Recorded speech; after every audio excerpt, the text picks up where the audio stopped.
guys, marami pa rin sa inyo ang hindi nakakaalam na meron ako anak na tinatago ko lang dito sa probinsya namin. So may nagtanong, sabi niya, sino daw ang ama ng anak ko?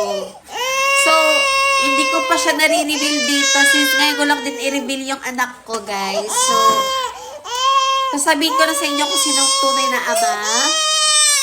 Dito lang din siya sa Isabela, guys. So, ang tunay na ama ay walang iba kundi Ako!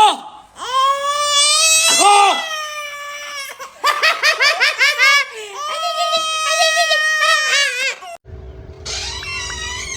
Kakanogin na niya ni Babang, ngungit! Damdaman! Nag-lip-lipstick na kita nyo ko.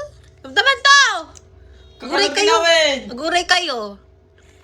No! Kaginawa na! Aguray kayo! O kin... Kin tayo! Kauban!